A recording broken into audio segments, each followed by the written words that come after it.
Hi and welcome back to Gaffy's Grinds. This is video 2 in our module on atoms, elements and the periodic table.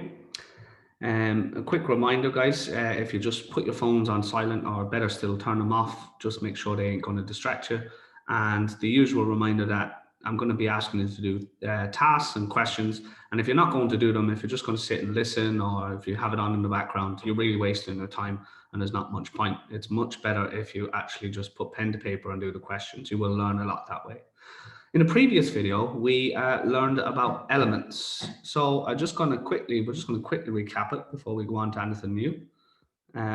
What I have here is I have 3 diagrams, A, B, and C.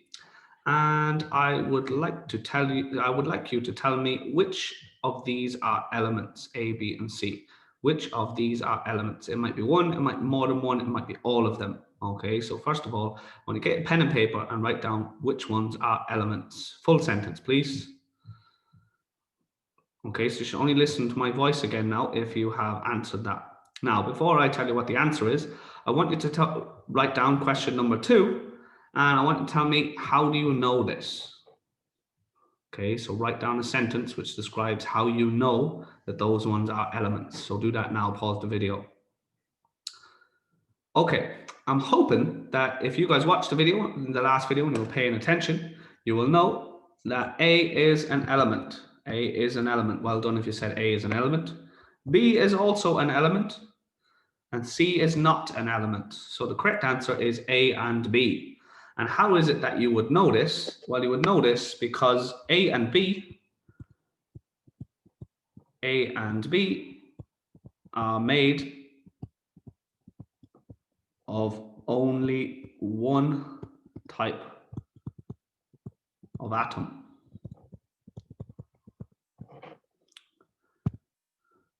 They are elements.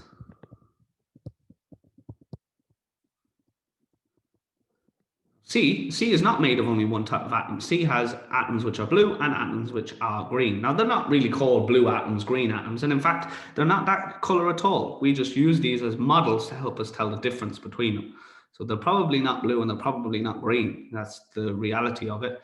It's much more complicated than this, but we're trying to keep it nice and simple for you guys to understand it. So A and B are elements, okay? And we know that all the elements are listed on this guy, this table here. This is the periodic table of the elements. And our job during the next few videos is going to be to learn a lot more about this table. Now, before we can do that, we're really going to need to discuss something called properties. So we're going to have to be able to describe features of different substances that we call properties. So we're going to do a quick reminder now of some properties that we've learned about before. So properties is going to be the focus of this video. So we've previously discussed how different substances can have different features that we're able to measure or observe.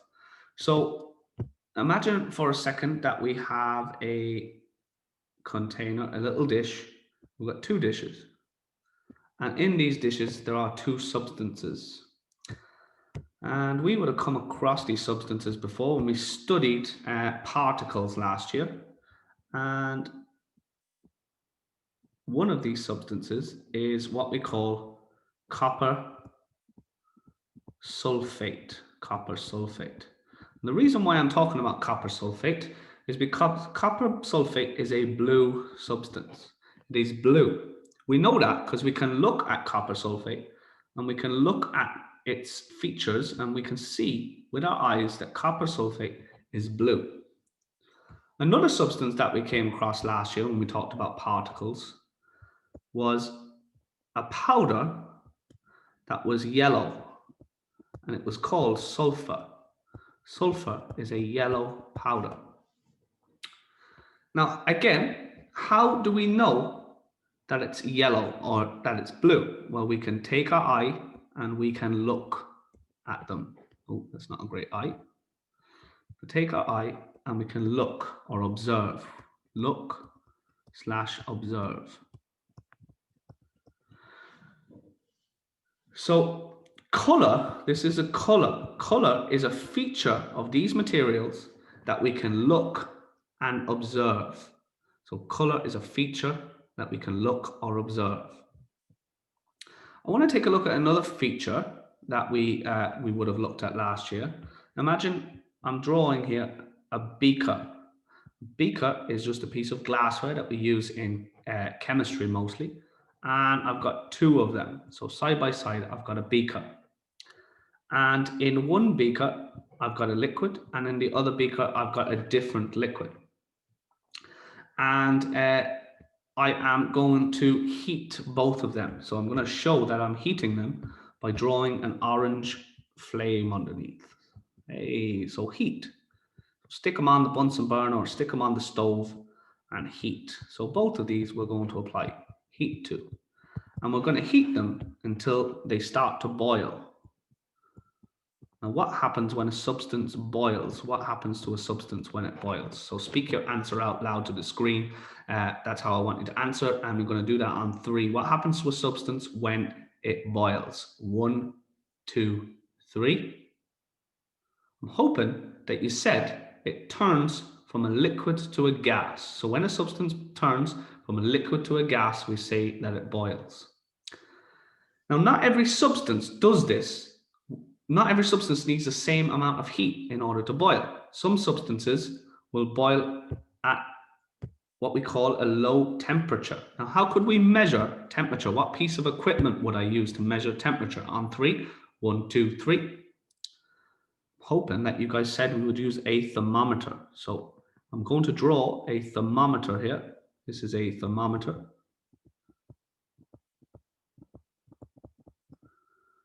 And I'm going to put the thermometer in and I'm going to check what temperature is when it starts to turn into a gas, when it starts to boil. I would know it's boiling because I would see bubbles of gas forming. And I have a thermometer in each one. Now, let's say, for instance, this one is boiling and the temperature is only at 25 degrees Celsius. So degrees Celsius is my unit for temperature. And the one on the right is boiling, but it doesn't start boiling until it gets to 85 degrees. So both of these are a temperature and both of these are boiling. They are boiling and they are boiling at a certain temperature. If this is A and this is B, B does not boil at the same temperature as A. At 25 degrees, B will not be anywhere near boiling, whereas at 25 degrees, A is already bubbling. So these, we say they have different boiling points. Boiling point. Now, the point bit just refers to a temperature. So the boiling point. Okay, so the boiling point is a temperature. That's what the point means, the temperature.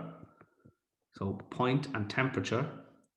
And what is it? It's the temperature that what happens? Well, it's the temperature. I'm going to have to get rid of this stuff that I drew earlier just to make more space here. Sorry. Like that. Okay, it's the temperature. And what happens at this temperature? It's the temperature that a substance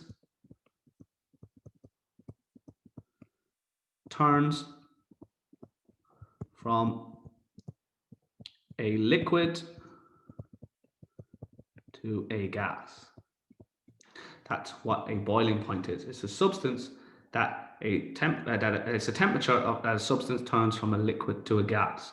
And I can measure this. This is something I can measure with a thermometer.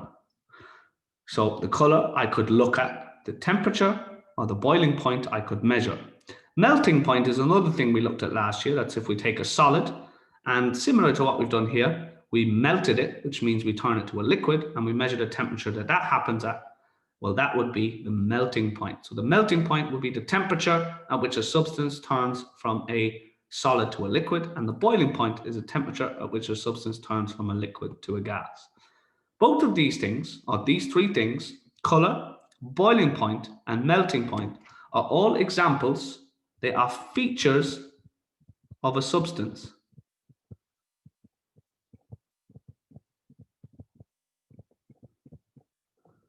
That we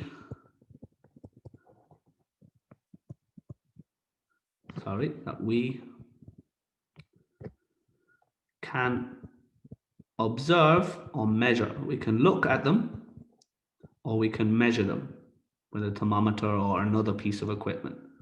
So any feature of a substance that we can observe or measure is known as a property. So what is a property? A property is a feature of a substance that we can measure or observe. That is a property. All right, I'm going to do a little bit of practice now. Oh, we've got these 3 questions for you here. Okay, so stuff directly what we've just done here. Okay, so I want you to pause the video and I want you to answer those 3 questions with full sentences. So pause the video now, please.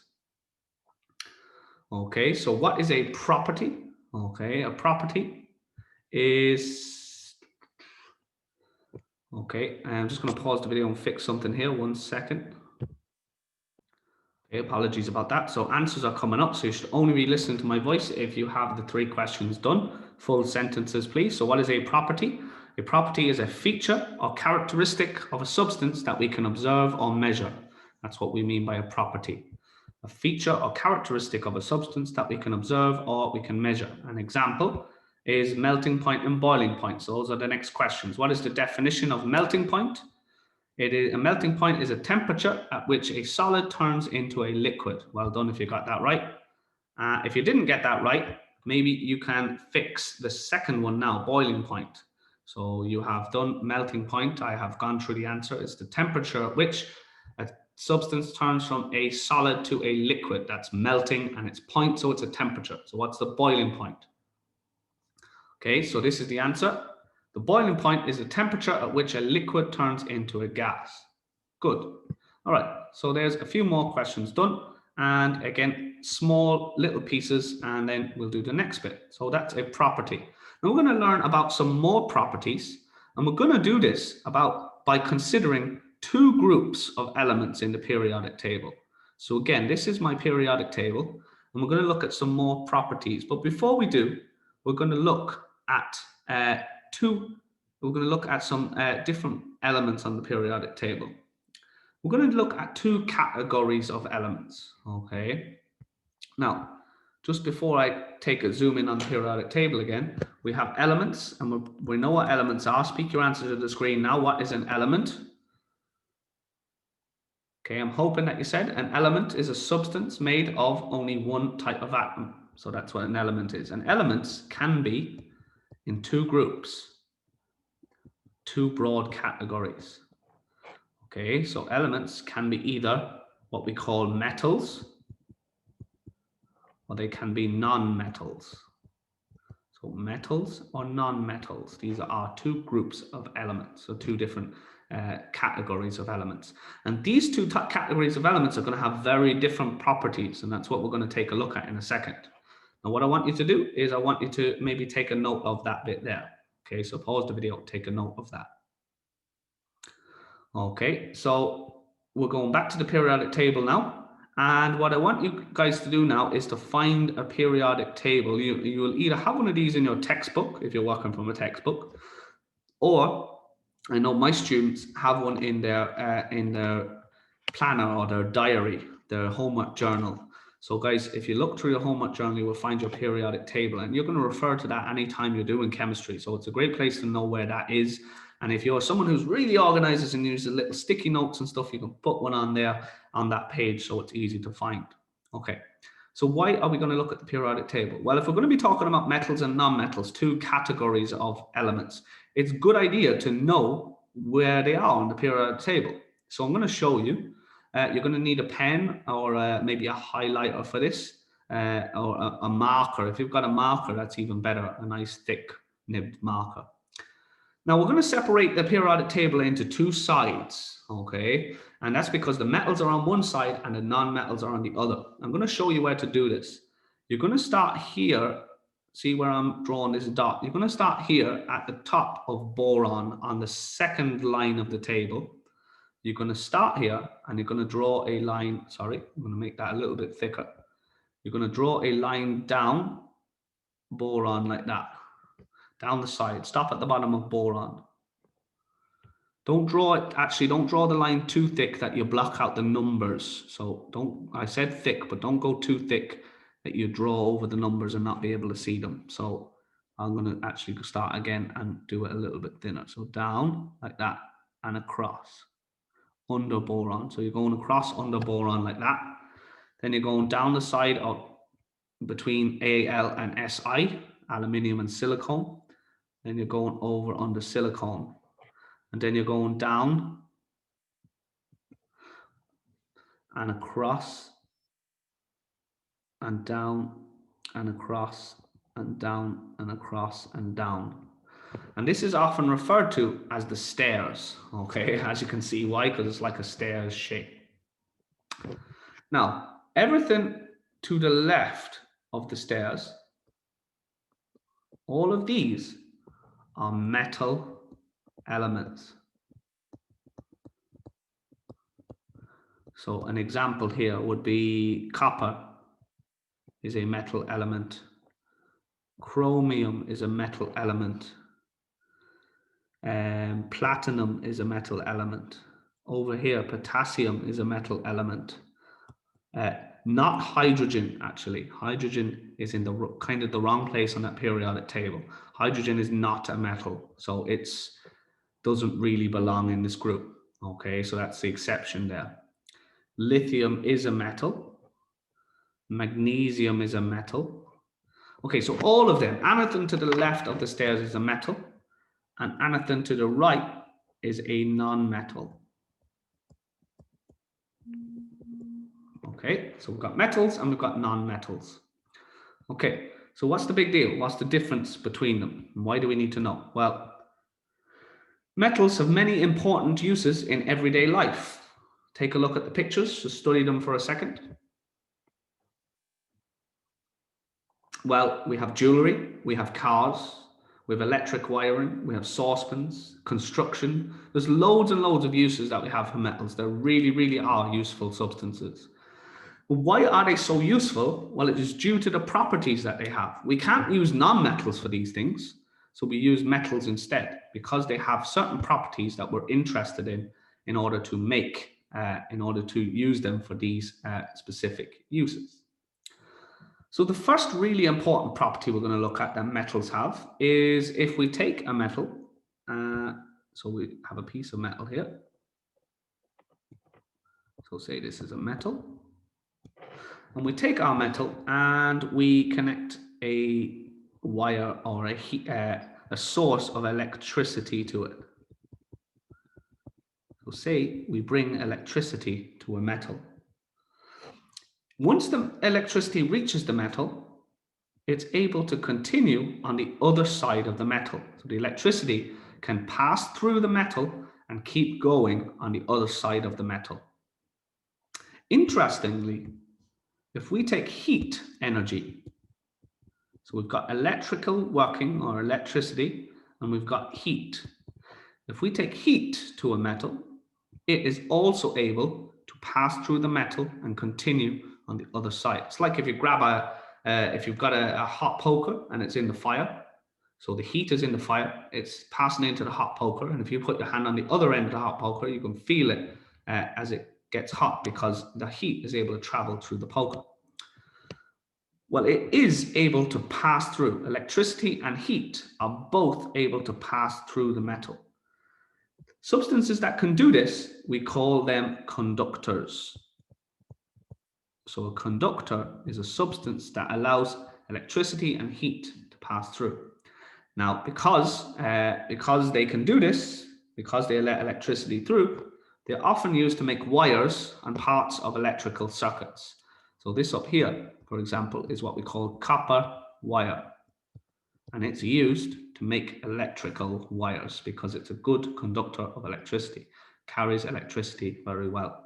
So we use them to make all the wires of our electric devices and components, and that makes them very, very valuable. And the fact that they can conduct heat as well means that they're used for saucepans. Okay, so if it could not conduct heat, a metal saucepan would be no good because it wouldn't be able to get the heat from the cooker into the food. So the saucepan, frying pan, all in pans, we use metals to make them because metals are good conductors of heat. Metals are also strong and tough, which makes them good for building materials. Okay, so things like iron posts or buildings like loads of iron in them. This is because they're strong, and the forces between the atoms holds the atoms together very tightly in metals, and that makes them strong and hard to break apart. So that makes them very useful for use in building things and construction, bridges, etc. Now, metals, if we were to take a look at a metal like, say, for example, copper. So say we have a block of copper. So we're going to be looking at another property here. We have a block of copper. So this is copper. And if we wanted to melt the copper, we would have to heat it. Ooh. We would heat it using a flame, like that. And we want to heat it until it turns into liquid copper. So now we've got a beaker and we've got our copper, which is now a liquid here. Now, what temperature would this happen? What would I call the temperature at which the block of copper turns into liquid copper? What would I call that temperature? Speak your answer to the screen on 3. 1, 2, 3. Okay, I would call that the copper's melting point. So the melting point of copper is the temperature that it turns into a liquid. Now, so I would measure it with the device, the thermometer, like we saw before. And if I measured the melting point of copper, I would find out that it melts at 1085 degrees Celsius. This is a very, very high temperature for a melting point. It's very, very hot. And the reason for this is if I zoomed in and looked at the copper atoms I've obviously got a solid, so the atoms are touching, they're close together like this. The forces between the particles that hold them together, these forces here that hold these particles close together, forces of attraction, keep them attracted to each other, they are very strong. So they need a lot of energy to overcome these forces. If I want to get them to move apart and turn into a liquid, this is what they will look like then. They will still be close, or even they might be touching, but they're not in rigid rows anymore. So I've given them enough energy to start to break or overcome those forces of attraction. But I had to heat it to 1085 degrees to do that. So that took a lot of energy. I had to put a lot of energy in to get it to do that.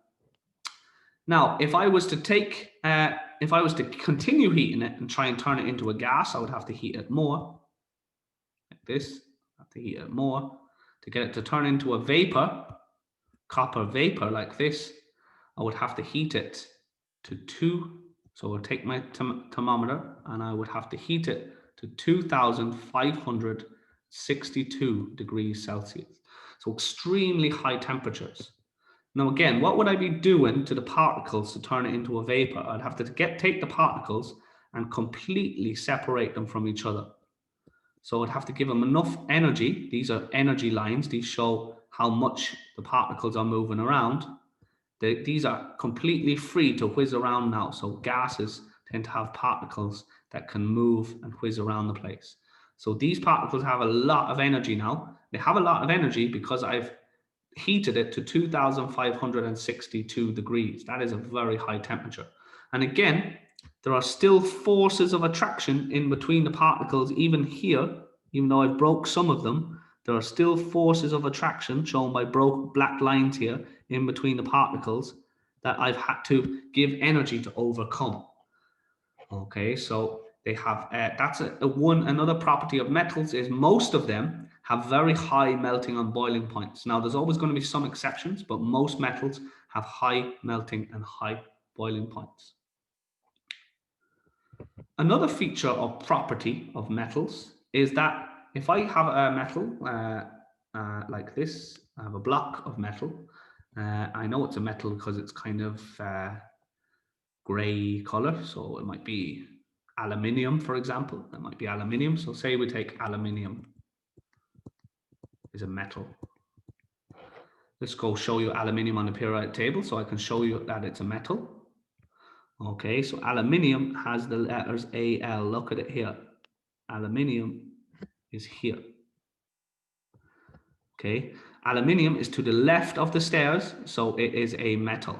All right, so that is aluminium. Now, what you can do with metals is that if you take a metal, and I'm going to draw here a hammer. Now, in reality, it's not really a hammer they would use to do this. It'd be more like a big steel press or something like that. But it's something that's enough to apply a force like a hammer would, and it smacks down onto the aluminium. Well, the thing that you can do with metals is you can hammer them into shapes. And in fact, aluminium can be hammered into flat sheets. Flat sheets that we call foil. So aluminium foil is what you put around your food or when you're cooking it in the oven. Tin foil is really aluminium foil. It's aluminium that's been hammered into sheets, a really thin sheet. So you can hammer them and they spread out and you can make this really thin sheets from them. Now they can do this because they are what we call malleable. So they are malleable. Malleable means they can be hammered into sheets, or they can be hammered into shapes, or they can be bent. Okay, malleable. Pipes are another thing. For example, if we draw a pipe, a steel pipe, pipes are generally straight. But if you apply a force, a curved force in the right area, you can actually get a pipe to be bent in shape. Now, this has a lot of uses for like jewelry and different places where you might need rounded or different shaped metals. This has really important uses. Even pipes around your home that carry water sometimes have to have bends in them.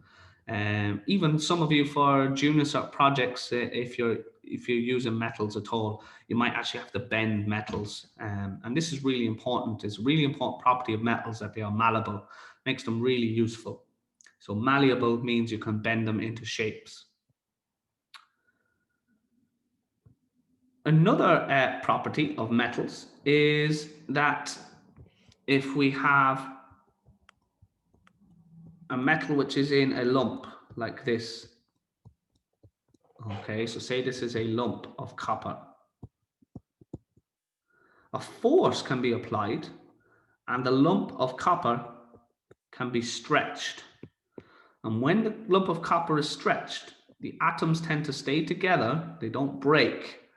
They stay together, but it pulls them out into a straight wire, okay, or a string. Okay, so this is now a wire. So this was a lump of wire, and it's been a lump of copper has been stretched to form a wire. Metals can do this because they've got the property that they are ductile. Ductile just means you can stretch something to make wires. So taking a lump of copper, stretching it to make a wire, we say we can do this because copper is ductile, and many metals are ductile. You can stretch them out to make wires. So look how useful they are so far. You can hammer them to make shapes, any shape you want, and you can stretch them to make wires. You can't do this with other materials that are not metals. So this is really important that we've learned how to do this. Okay, now in contrast, if we take a look at the non-metals, for example, if we take a look at a non-metal, we've got, say we have this time instead of a metal, we've got a non-metal substance. Say, for example, we take something like carbon. Carbon is a non-metal. Let's go check the periodic table and show you. Carbon is a non-metal. Where are we? Sorry. Looking for my table here. There we go. Here we go. Here is carbon. It's on the right of the stairs. It is a non-metal. You could have also used maybe iodine is a non-metal and it's a solid. So say we took something like that, a non-metal element, and we test it like we did before. We're going to bring electricity to it. And we're going to bring heat to it to see if those substances or those energies can pass through it. So we've got electricity and we've got heat. Well, what we find is that these substances cannot pass through non-metals. They cannot pass through.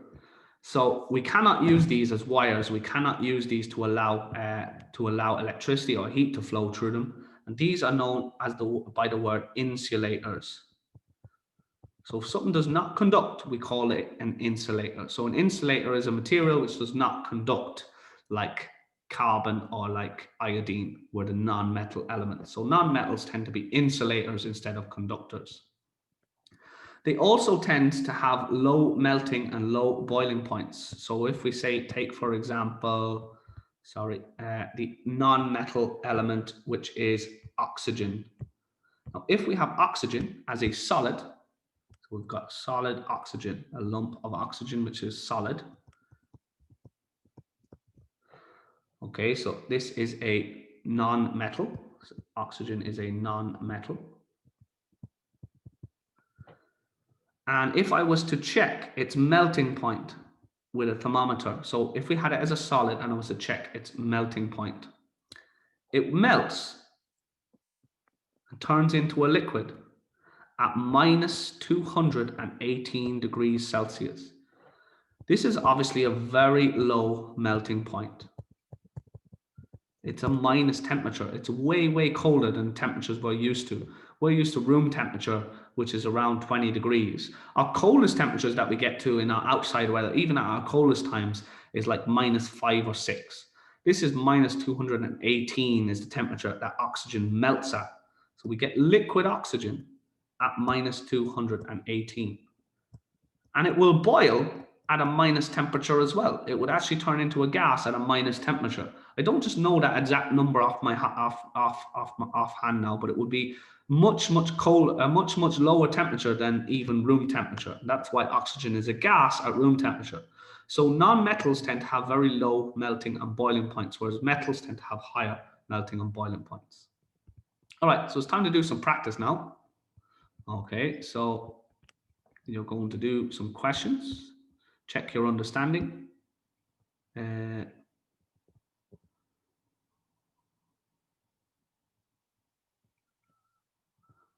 1 second here now.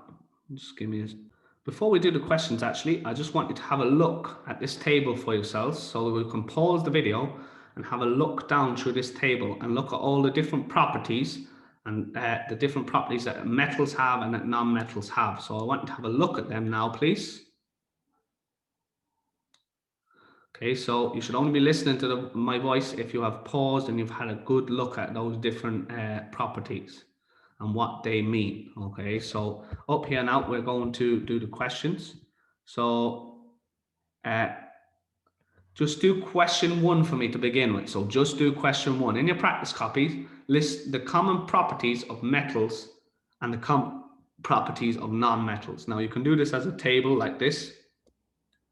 So like this, metals and non-metals, like that. Okay, so do that for me now. List the properties of metals and non-metals, compare them for me. Okay, so you should only be watching the video if you've finished question 1. All right, this is what I have. Okay, so I've got metals on the left and non-metals on the right, and I'm comparing them. So I've said that metals are electrical conductors, but non-metals are electrical insulators. So see the way those are kind of a pair of properties. We're comparing them on the same property, either a conductor or an insulator. Whereas the metals are conductors, the non-metals are insulators. Metals are heat conductors also, and non-metals generally tend to be heat insulators. So again, we're comparing them on the same property. Metals are strong, non-metals are usually weak. Okay, strong versus weak. So we can use metals for building things. We usually can't use non-metals for building things. So we don't use oxygen to build anything because it's a gas. It's no good for building anything. It's weak. Metals are malleable, which means we can bend them into shape, whereas non-metals, we say that they are not malleable, or we could say they are brittle. And brittle just means something will crunch or snap if you try to bend it. So non-metals tend to crunch or snap when we try to bend them. Metals are ductile, which means you can stretch them into wires. Non-metals are not ductile. They're no good. You can't stretch them into wires. Metals are magnetic. Non-metals are not magnetic. And metals tend to have high melting points and high boiling points. Non-metals tend to have lower melting points and lower boiling points. Okay, I'm going to put back up that previous table at the end if you guys want to take anything down from it. But for now, we're going to keep going. So what is meant by ductile, number 2? So let's do number 2, number 3, and number 4 for me now. Number 2, number 3, number 4. Okay, so you should only be watching the video if you have 2, 3, and 4 done. Okay, so 2, what is meant by ductile? Ductile means you can stretch the material into wires. That's what's meant by ductile, and stretch it into wires. Number 3, why are non-metals referred to as insulators? Well, non-metals are insulators because they don't let electricity or heat pass through. Number 4, mercury is a metal, but it is a liquid at room temperature. Explain why this is unusual. So mercury is an unusual metal, liquid at room temperature. Well, the rest were all solids. Well, what controls that? Well, if it's liquid, that means it's melted. It's already melted. It used to be a solid at a lower temperature, but at room temperature, it's already melted. So mercury happens to be a metal that's got a pretty low melting point, and that's unusual. So that's why it's unusual. Mercury has a low melting point. Most metals have a high melting point. So that's what makes it unusual. So if you don't have that, fix it. All right, let's take a look at number 5. You have to use the sentence starters to complete and make logical sentences. So you could put anything here so long as it makes sense. Okay, I'm going to model for you how to do the first one.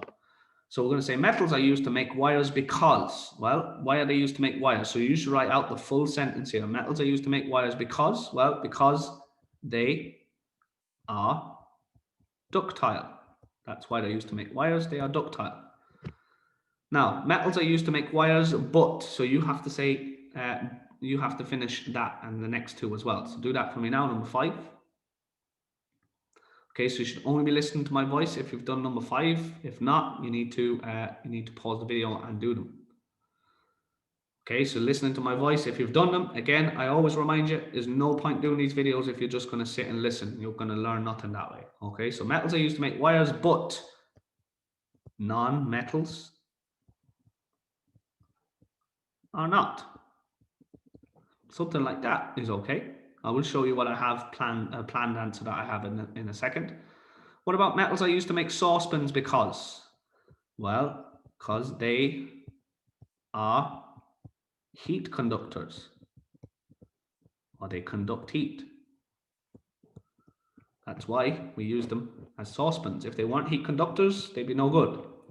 Metals are used to make saucepans, but we're going to say non-metals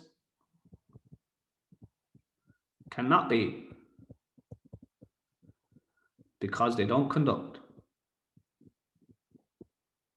Something like that. I'm going to show you what my planned answer for this was. Let's see, to show you, I bet you they're not the same ones I wrote down. Oh, they're similar, yeah. Metals are used to make wires because they are good conductors of electricity, whereas metals are used to make wires, but non-metals can't be because they are insulators. Metals are used to make saucepans because they are good heat conductors. Metals are used to make saucepans, but non-metals are not because they are heat conductors. So again, all of those are good logical sentences. What about the last one? A student is making a bridge made of metal. Which property is most important when making a bridge? So write an answer for that down now. Okay, this is what I have. When making a bridge, the materials must be strong. So no point using a material that is weak. So the property we're interested in there is if it is strong or not. Strong means you can hold a lot of weight. That's one we've seen before as well. So if you want to make a bridge, so if you have a bridge and cars are driving over it, you've got little cars on it. Oh, what is that? Right, that is not a good car. Right. Right, there's people in the cars, they're driving on the bridge. Oh. Like that. It needs to be able to, the car is going to be heavy, and you could have a bridge that's got like 200 cars on it at one time if it's big enough, and it's got to be able to hold all that weight. So strong is a property which means a material can hold a lot of weight. That's what we mean by strength. So it has to be strong. Good. I'm just going to stick up now the different table of properties. If you want to write down some notes on the different properties and what they mean, that's them there now. Right, so we have just looked at some elements, the metals and the non-metals, and we have looked at them based on their properties. We've found out that metals and non-metals have very different properties, okay? And we're going to take an even closer look at the periodic table in the next video. So I shall see you then. If you found this video helpful, it might help others. If they can find it, it will help them to find it if you give the video a like, and if you subscribe to the channel, again, that will help attract create some interest around the video, and it will mean other people can find it. So I'd appreciate if you could do that. All right, I'll see you in the next video.